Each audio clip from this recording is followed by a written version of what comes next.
Dit is niet wat het lijkt op het eerste gezicht. Dit is geen Nerdland, maar een overzicht.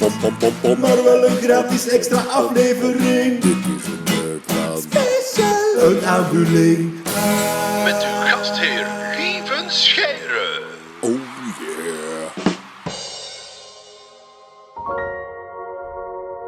Hetty, we zitten nog steeds in het Marienpark in Bolzano in Noord-Italië. Een bankje in het groen. Ik zeg het in het Duits, omdat we in Zuid-Tirol zijn. Ja. Eigenlijk een tweetalige Duits-Italiaanse regio. Mm-hmm.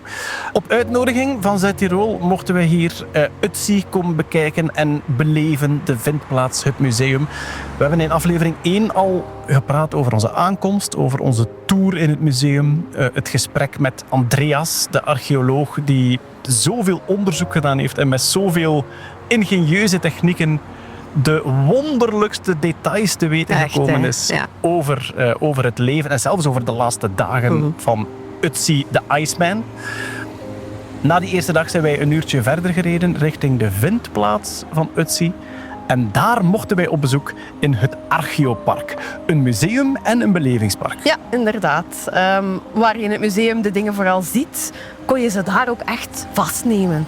Dus hij had een boog bij zich die nog niet afgewerkt was. En daar mag je daaraan komen, kan je voelen hoe ongelooflijk veel trekkracht dat je nodig had om die boog gespannen te krijgen. Hier staat dus die tak. Dus Ötzi was aan het werken aan een boog. Ze hebben een boog gevonden die nog niet klaar was. Dus hij was die duidelijk zelf aan het maken. En hier staat dus die tak van datzelfde soort hout. Maar de kracht die je nodig hebt om dit te buigen om mee te schieten is immens. Blijkbaar moest hij 26 kilogram trekken om een pijl af te vuren. Maar om dat te zien terug in de staat dat toen was, is wel heel cool. En hier staat een installatie waarmee dat je kunt zien hoeveel kilogram dat je trekt. Zal ik eens proberen? 26, hè, moest hij halen. Oké, go. Ja. 24,5. Je mag duwen tegen die muur. Hè. Ja? Eén hand duwt tegen... Ja. Ik heb nu al allemaal kracht opgebruikt.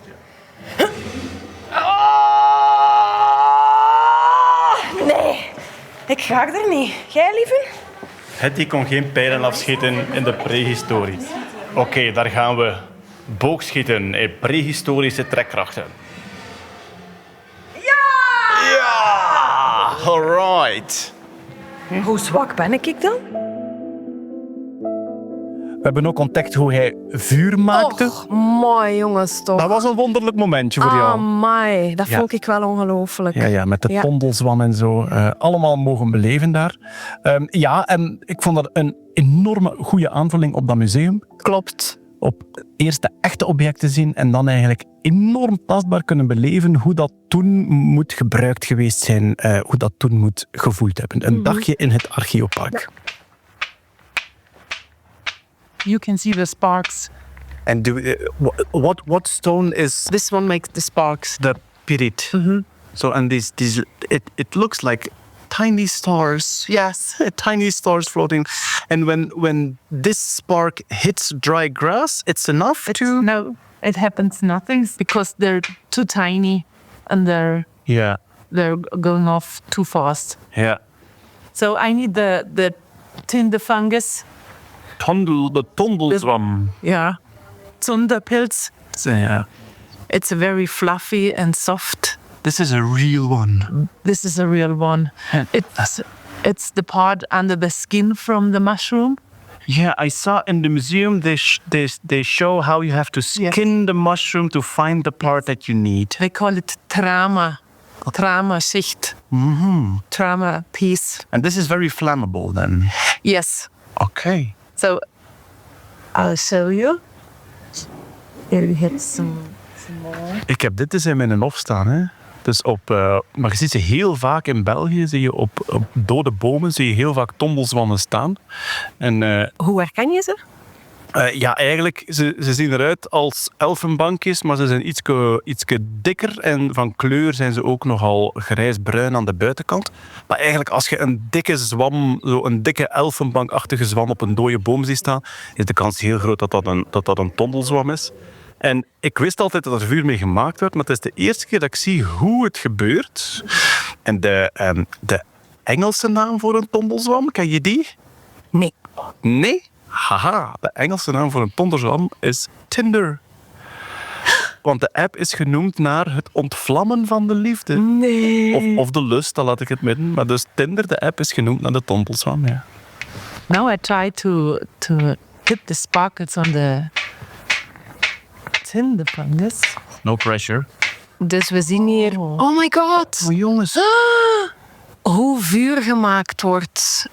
Het is eigenlijk ongelooflijk. Dus daar vliegen hele kleine puntvormige vonkjes van die vuursteen. En je denkt, ja, dat doet niks. En met dat droog gras doet dat effectief niks. Maar vanaf dat die tondelzwam raakt, begint dat te gloeien. En dat blijft gloeien. En dus nu ja, kan je dit gebruiken blijkbaar om dat gras mee aan te steken. Dus vuur in de oertijd werd niet gemaakt door zo stokjes op een steen te draaien, maar door piriet. Piriet, dat wordt ook wel het goud van de gekken genoemd, omdat dat heel hard lijkt op goud. Door piriet te slaan tegen vuursteen. Dat is wat we net gezien hebben. En dan komen daar kleine vonkjes vanaf, die dus de tondelzwam in brand steken. And now I try to get some air in the hay and then the growing spark from the tinder fungus. I'm not using my breath because it's wet. If you would blow on it, it would be... Yeah, okay. En dan wordt And you can see the smoke. de smeulende tondelzwam in droog gras gelegd, in hooi. En er wordt niet naartoe geblazen. De gids zegt omdat onze adem veel te vochtig is. Maar de gids draait eigenlijk met haar armen wiekend dat hoopje gras met smeulende tondelzwam in. En er ontstaat gewoon vuur binnenin. Oké. Ik ga dat thuis ook doen. Hoor. Dus ik ga met een tondelzwam van mijn dode boom halen. En ik denk het gevoel dat je vuur gemaakt hebt met dingen die je... Ik moet wel nog een perietsteen vinden. Ik heb dat thuis. In de Nof? Nee, ik verzamelde vroeger mineralen, dus ik heb nog piriet. Maar dus misschien moet ik er echt een project van maken en zelf piriet gaan zoeken in de bergen, zodanig dat ik alle elementen van het vuur zelf uit de natuur ga halen. Wauw. Zien we? We zien vuur ontstaan. De gids blaast nu toch een klein beetje in het smeulende... Wow! We hebben een vlam. Jijbertjes. Ja, ga maar spot oppakken, zeg wacht. Op een kwartiertje rijden van dat archeoParc vertrekt er een kabelbaan. En die hebben wij ook genomen. Hè? Een kabelbaan met een cabrio-dak. Ja, dat is waar. Dus zo'n grote cabine waar je dan met een man of 30 in kan, denk ik. Ja. En dan als je €10 bijbetaalt, dan kan je via een trapje letterlijk op het dak van die cabine echt, ja, wat is het, tientallen meters boven de grond. Ja. En de cabine stijgt, ik denk, in Meer 6 dan minuten 1000 meter, een hè? kilometer. Ja, inderdaad. Ja. En dan ben je dus op die 3000 hoge piek. Dat geeft je ook een gevoel. Wat deed die man hier? En hoe is die met die middelen van toen tot hier geraakt? Ja, inderdaad. Dat is wat mij het meest is bijgebleven van heel die trip. We spreken over primitieve volkeren, maar de craftsmanship en de manier waarop hij alle materialen uit zijn omgeving wist te gebruiken voor een specifiek doel, dat vond ik wel heel indrukwekkend eigenlijk. Die man had bergschoenen aan, hè? Ja. Die man had bergschoenen aan met, ik denk, 5 soorten materiaal voor die schoen alleen al te maken. Met effectief relief zolen, zoals onze bergschoenen hebben, van gecombineerd berenleer en geitenleer, denk ik dan. Die had een trekkersrugzak met zo'n hard frame. Het is eigenlijk wonderlijk. Maar daarboven op die piek, helaas hadden we geen helder weer. Ja. Je kan zelfs te voet gaan wandelen naar die effectieve vindplaats. Dat is, ja, zat er voor ons niet in. Maar het staat wel op mijn bucketlist. Ja. Ik wil misschien nog wel eens aan de rots zelf staan. Waar die man dus 5300 jaar geleden dodelijk gewond op gaan liggen is. Vermoord is eigenlijk, hè? Dan 5000 jaar blijven liggen is daar. Dus denk aan de voorbije 5000 jaar geschiedenis. Op elk moment lag die daar. En dan daar gevonden is door die 2 wandelaars. Dus voor de volle beleving zou ik zeggen, doe nog een dagje extra hier en ga ook nog eens naar die vindplaats gaan kijken. Ja, het coole vind ik ook dat het echt een natuurlijke mummie is. Hè. De Egyptische mummies, het was ingebed in rituelen, maar dit is gewoon een natte mummie, zeggen ze, die 5000 jaar vooral in ijs gelegen heeft, maar blijkbaar gedurende die 5000 jaar is dat ijs ook waarschijnlijk 2 keer gesmolten. Die heeft dan ook een paar maanden of jaren in het water gelegen. Zijn kleren zijn toen ook van zijn lichaam afgedreven. Maar een natuurlijke mummificatie en dat wij het toeval hebben gehad om die terug te vinden, dat is Zeker. vrij uniek. Hè? Absoluut. Na ons prachtig dagje in het Alpendorp zijn we teruggekeerd naar Bolzano, terug naar het Archeologisch Museum. Omdat we de held van het verhaal nog moesten ontmoeten natuurlijk. Amai. Maar ook hadden we nog een afspraak met de directeur van het museum, Elisabeth. En met haar hebben we het vooral gehad over wat een enorme uitdaging dat is om zo'n waardevol stuk te hebben en dat tegelijk te willen conserveren, te willen onderzoeken, intact te willen houden en te willen tonen aan een publiek. Ja, fantastisch interessante vrouw. I personally was amazed by how close I can get as a visitor to the actual object. I think the question that I asked over and over again to the tour guide was, this is a replica, isn't it? They said, no, this is the actual arrowhead that Ötzi the Iceman was holding 5,000 years ago. Is it difficult to make sure that nothing will get damaged in such a crowded museum? Mm-hmm. The objects that the Iceman had with him, so all his personal belongings, the items, the weapons, indeed are quite sensible objects. But on the other hand, they've been treated very well over the last decades, and they are in very stable conditions. So it's possible for us to show them to visitors very closely. Although, you have to say, obviously, when the museum is very crowded, there is some vibration, obviously. And, but we are monitoring the objects all the time. Temperature, humidity, so all the parameters are very stable. And, there's a lot of effort behind the scenes, obviously, to keep them safe. I can imagine that even internationally, there is quite some interest in investigating or doing scientific research on these objects. Is that possible? Is that something that people often ask? Yes. Obviously, a lot of research work has been done on the objects and obviously also on the mummy. As the technology evolves, a lot of more research technology is available now. And so we have a lot more new research questions.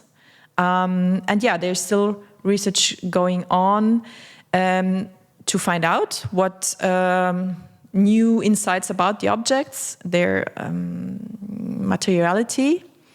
On the other hand, also about preservation, which is very important and which never stands still. Mm-hmm. Preservation is always developing, and we always find out what maybe could be a better approach. And so, there's a lot of research going on. And from a practical point of view, do you then sometimes remove, let's say, an arrow for 3 or 4 months? Or is it every Monday that people are allowed to research something? No, it's not that easy. If you have a research question, you can approach the museum. Uh-huh. Then we have experts, obviously, analyzing your request. And then we will see if what was necessary. I mean, if it's only kind of, if it's taking samples, for example, this is obviously not so easy. I mean, we have to keep material. We have to keep the objects safe and as much as we can. But if you have other kind of, we have a lot of non-invasive techniques now, you have to say. And so, a lot of more research can use these non-invasive techniques. And so it's easier for us also to let people do research on the objects. So I have a research question. I contact the museum, but it's not me who does the direct investigation. You have experts between me and the object. No, it depends. Okay. I mean, when you are an expert in your certain kind of research area, and you're from a university or you have your own network, then you can obviously, together with our experts, develop your project and then try to have new insights and then publish them, obviously, at the end. This is very important. Never forget about publishing results. Yeah. I'm pretty curious about, as you said, new techniques of preservation. So can you give an example of this, of something that happened in the past years? Like, if we do it like this, then we can keep an arrow better, or we can keep some skin better. Well, for an example which is going on, we do a lot of monitoring, microbiological monitoring, which is now much more easier because you can analyze DNA of microbiological life, or potential life. The microbiome. And also about their potential activity, because, as you know, they're everywhere. Yeah. I mean, microbes, fungi, it's everywhere. And so, we do look very closely on what is or what could be on objects and also on the mummy. If there is any, or there should be any kind of activity, obviously we have to react. But for now, it looks very comforting. Talking about the mummy, he is in a freezer or in a fridge? Yeah, he's in a special designed chamber. It was constructed as a prototype for the museum. And the idea was, and I think it's the best idea ever, to keep the mummy like it was preserved for over 5,000 years on the glacier. So we try to simulate somehow the glacier conditions with minus 6 degrees and nearly 99% of humidity. Obviously, he's not covered by ice. Mm-hmm. Because we want also to have him visible, and also not only to the visitor, but also to have a close eye on his conditions, obviously. And so years ago, there was a decision to spray and to regularly spray water on the mummy, to have this very small layer of ice on the body. So if there is, because in every environment you have a loss of humidity sooner or later, but so this sublimation does happen only in this layer and not in the body itself. Course. And so you have this protecting layer on the mummy, which we think is the best. A shell of ice around. Exactly. And when the layer is gone, you spray again. Exactly. All right. Mm. The way this mummy was, the way it became a mummy, the way Ötzi became a mummy, and the way it was conserved is so very different from the other mummies that we know, like in Egypt or in South America. Is that also important in the way you are keeping him fresh now? Yes, of course. I mean, mummification is a very complex process. If you see globally, you have a lot of artificial mummifications. Mm-hmm. So you have people, have a culture who wants to create mummies of dead bodies. Egypt is a very famous example for that. You have a whole culture around it, how the technique has been developed and how it's best to do, and to keep then also the mummies alive. I mean, they thought people to keep them alive somehow, being mummified. And then you have others, natural mummies, for example, Inca mummies. As you probably know, Incas had this ritual which is called capacocha. They used to bring children on mountain peaks and bury them there. And and they've been mummified also naturally. Yeah. And Ötzi the Iceman was a special situation, I would say, because there was no human intention at all. He was killed on the mountain by an arrow shot, and the body was left there, and then the mummification process started without any human intention behind it. And what happened in the detail is not that easy to reconstruct, because 5,000 years is a long time period. So, there are a few more than one theory about it, how it could have happened. Was it immediately clear that you wanted to expose the mummy to the public, or was there some kind of discussion scientifically? Also the museum opened in 1998. That's 7 years after the find. After the fight, yeah. The first years he was kept and preserved in Innsbruck. And then this museum was built up also for him. And I know, they told me that there have been a lot of discussions about, ethical discussions as well, about showing human remains. I mean, this debate is still going on. Oh, we really? have a lot of discussion in European museums. Spain, for example, started to hide his mummies in the state museums when there is not enough context. So if they have decided not to show any mummies, without context in the museums.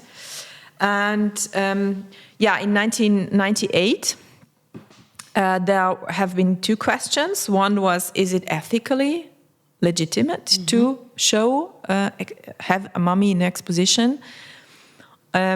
And the other one was preservation reasons, because they had to create this cooling chamber and having a window into this, the wall of this chamber is not an easy thing to do. No, and heat comes through, I can Exactly. imagine. And light on the... Exactly. You need light. Yeah.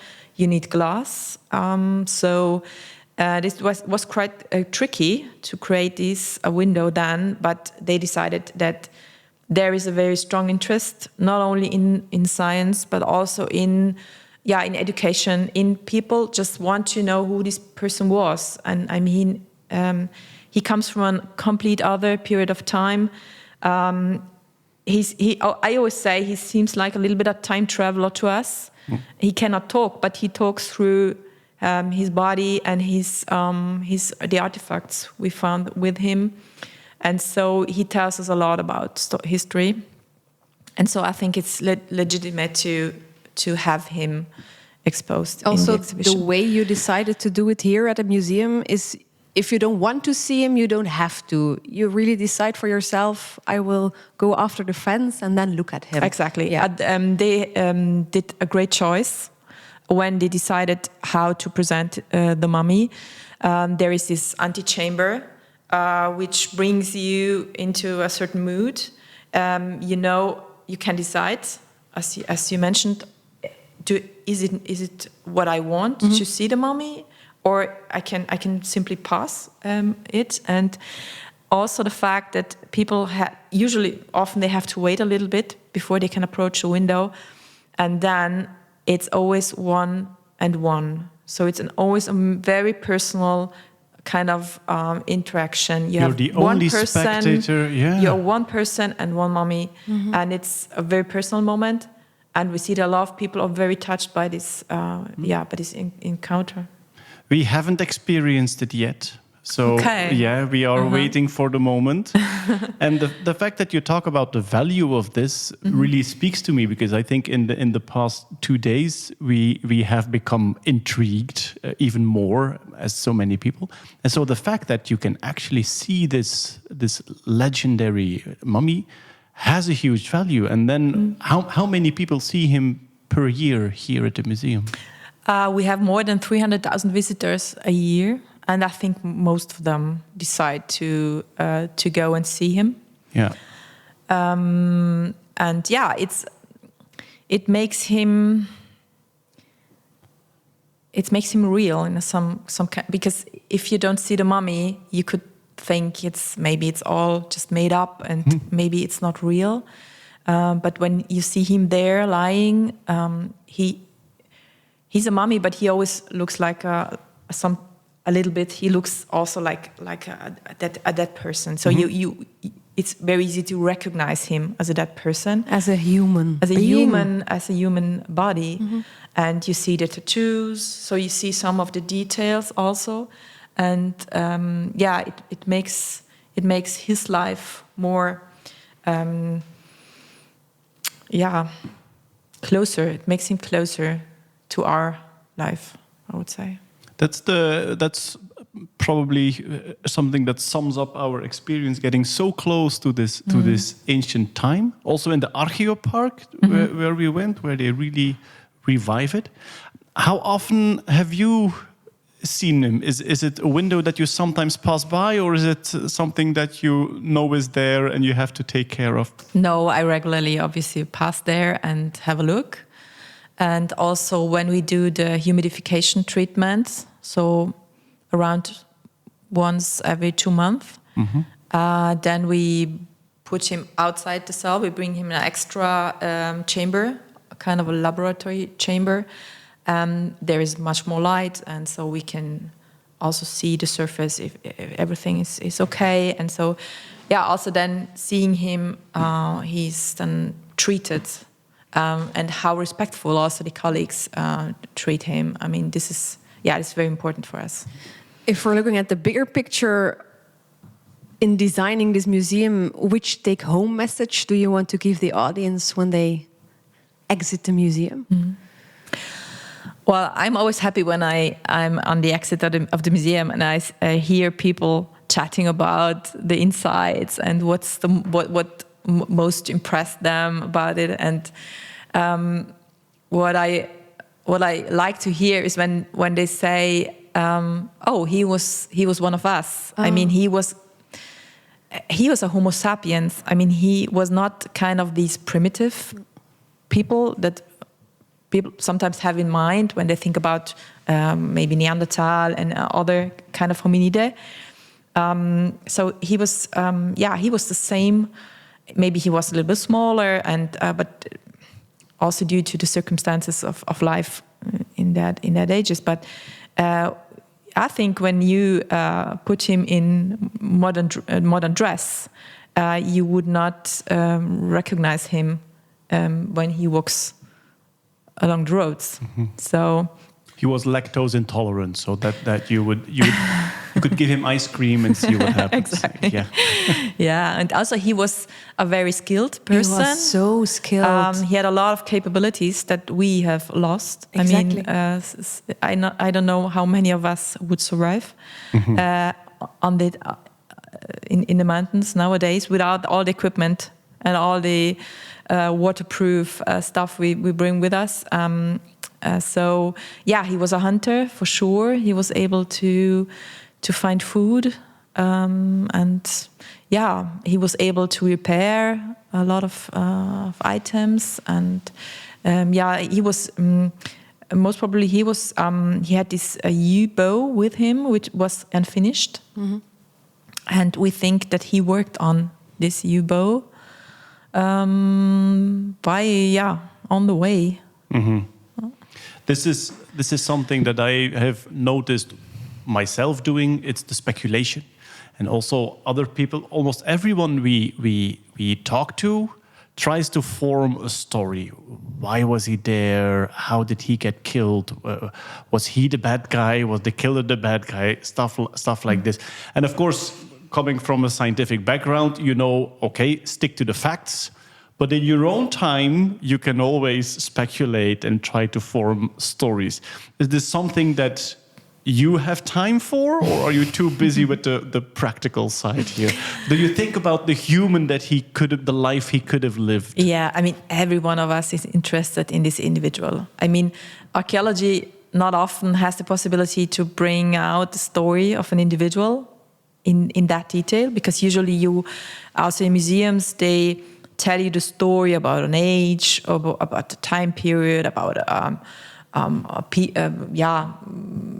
about an archaeological site maybe.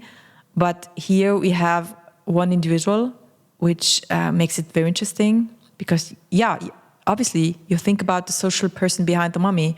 You think about about the character. Was he the bad guy? Was he the good guy? And I think we tend to make him the good guy because at the end he was the victim. So we think, he had to be the good guy at the end. But you never know. I mean, what happened before? Maybe he was chased killed because of a crime. Who knows? You never know. Yeah, we'll never know that. We can find out more about his health and maybe also about the death circumstances. But at the end, what happened before in his village, or it's impossible to find out. The facial reconstruction that you see a lot, is it mostly artist impression, or do we know scientifically the from one the we skull? have in the museum? Yeah. Well, it's a reconstruction with the Manchester method, so it's done. It's done very well, scientifically accurate, I would say. But there is always a certain percentage of interpretation in all of these reconstructions. So we have to be clear. We had these two paleo artists. They've been commissioned to create this figure. And obviously we gave them all the scientific information we had at that time. It has been made in 2011, so it has a certain age. They try to bring in all these facts by creating this figure. But at the end, it's always an interpretation also of what we expect this person to be. And as soon as we have new insights, obviously also the image changes of this person. Any new techniques you are hoping for, or that are coming in the near future for more investigations?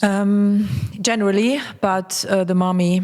Well, a lot of research is going on now on isotopes. A lot of genetic research is going on, and these research needs a lot of samples. So what we lack a little bit is other samples in the area. So if we would have more graves, for example, more burials from that age, I mean, we don't expect to find another mummy like that. I mean, it's quite impossible. But if we have more bones, for example, we could understand better if what we found in his genes and isotopes, if it's what others And do you actively search for them, or do they need to come up? Yeah, I mean, archaeology is always between finding and searching. Nice. But honestly, copper age is very difficult to find because you don't have a lot of structure in the soil. The buildings, you have to be lucky to find them. And so, we don't have a lot of archaeological evidence here in the area. But the field of ancient DNA, I've been interested in it for a while. The past 15 years, it has exploded with what is possible to extract from old bones. So you would expect that somewhere they would find a link to Ötzi. Yeah, archaeology has completely been taken over by bioarchaeology now. So you see a lot of also artifacts that maybe have been discovered 50, 60, 70 years ago. They are now re-examined by these methods, and they find out a lot more information about skeletons, for example, or also the gender, for example. I mean, a lot of burials have been attributed falsely to men or women according to the objects they have given with them. And so if there was a knife, it was a man, and if there was any kind of jewelry, it was a woman. And now we find out, no, it was not that man easy. with jewelry? This cannot be. We are naturally beautiful. The fact that you also say the chance is very slim that there will be another Ötzi is also for me something new that I learned here, because I thought this mummy came out of the glacier. We have global warming with all the disadvantages, but I thought, okay, as this glacier melts down, like in Siberia, they find more and more mammoths. I thought, okay, the glacier disappears, they will find more Ötzis, but it's not that easy then. No, unfortunately, it's not that easy. First, because glaciers usually destroy everything. So if you die on a glacier, it's usually it happens that the glacier then forms ice layers on top of you, and you are completely crushed by the ice. And so it's very unlikely that an object or a person is preserved for that long time period into the ice. So he was next to the glacier then, or not really? Yeah, he was found in a kind of a gully, which protected him somehow.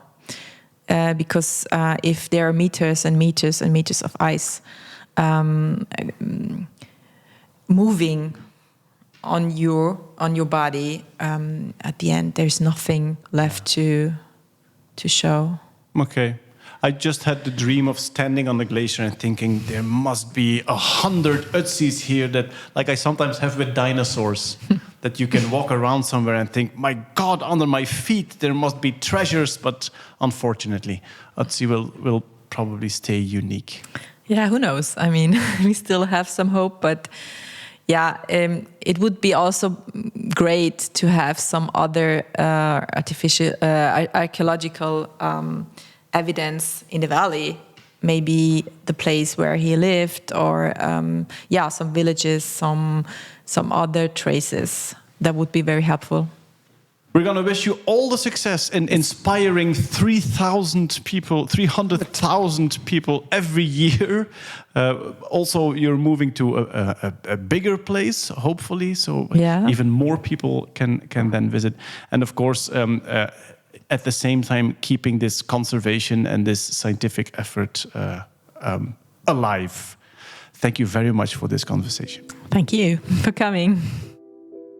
Wat een inzichten, hè, van die vrouw. En wat een beroep ook. Ja. Wat een verantwoordelijkheid.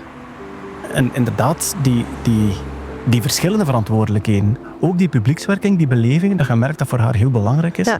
En waar wij zeer dankbaar voor zijn, dat we het mogen. Want qua wetenschapsbeleving vind ik dit wel heel goed, hoor. Je kunt hier wel alle aspecten van dat uitzonderlijke verhaal van die ijsmummie kan je hier wel beleven en voelen. Het is enorm goed gedaan. Dat vind ik ook wel. Ja. Ja. Na onze babbel vertrok Elisabeth naar huis. Klopt. De directeur van het museum was al weg. Het onderhoudspersoneel begon net binnen te komen. En wij bleven achter samen met 2 gidsen die de sleutel hadden in een leeg museum. En dan zijn we op weg gegaan naar het raam waardoor de ijsmummie te zien is, om oog in oog te staan met dat personage dat ons nu 2 dagen bezighouden heeft.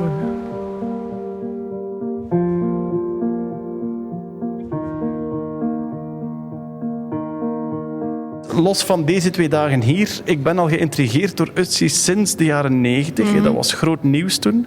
En ik heb me altijd afgevraagd, ga ik die ooit zien? En voilà, we zijn nu 10 meter verwijderd. We hebben dit moment bewust opgespaard. Hè? Ja. Dus we hebben heel veel musea gedaan, met heel veel mensen gepraat. Maar het stuk waar hij heel sereen blijkbaar tentoongesteld ligt, hebben we nog niet gedaan. Ja. Dat gaan we nu doen. Wij zijn hier ook in een gesloten museum. Dus we zijn hier helemaal alleen. Het is hier heel stil. Ik ga eerlijk zijn, ik meen het echt, ik ben een heel klein beetje zenuwachtig. Ik snap het. Ik voel dat wel. Het is een momentje. Ja. Het is een momentje. En zeker in een leeg museum, oog in oog staan met de legende. Het is een speciaal moment. We gaan ervoor. Zijn we?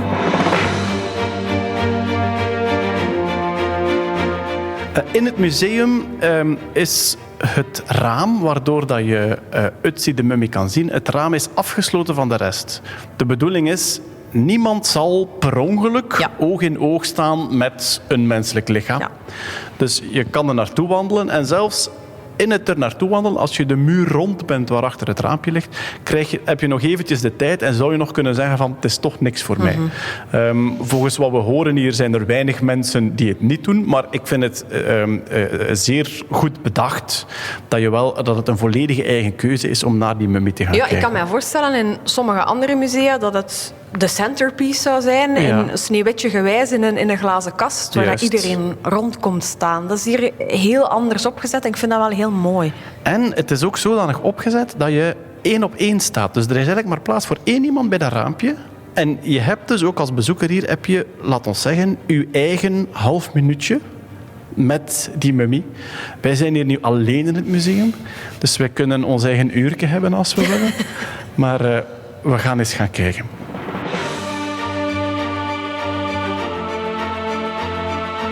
We naderen het raampje. Klaar voor? Ja. Daar gaan we. Ötzi de mummie. Het licht is... Oh my god.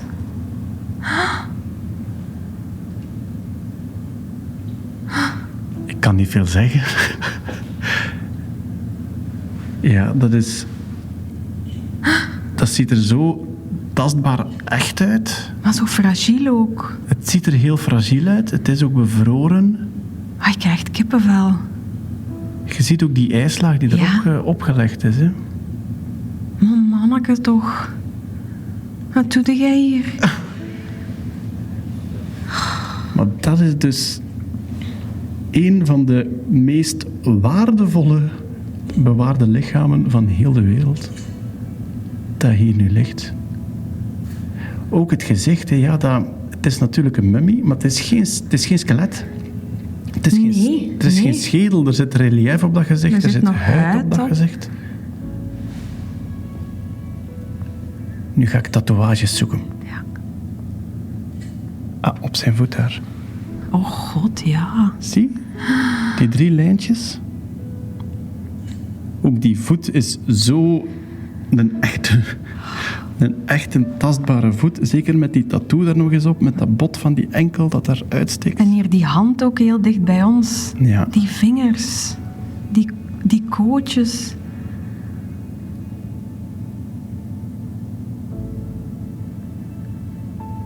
Ja, dit is een hele slechte podcast, want je kunt er alleen maar woordloos naar staren eigenlijk.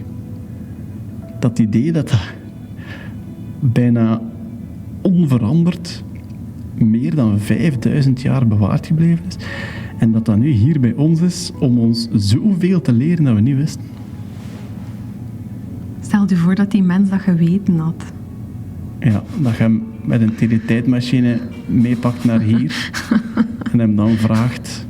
Wat denk jij hiervan? En dat hij alle fouten vindt in het museum. Ik denk dat het een hele lange nee, lieve nee zou zijn. Zo zag mijn rugzak er niet uit. Die berenbuts, ik kakte daarin. Dat was niet voor op mijn hoofd, jongens. Heel mooi.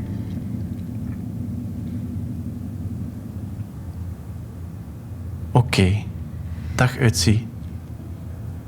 Ik denk tot ziens, ik denk dat ik ga terugkomen.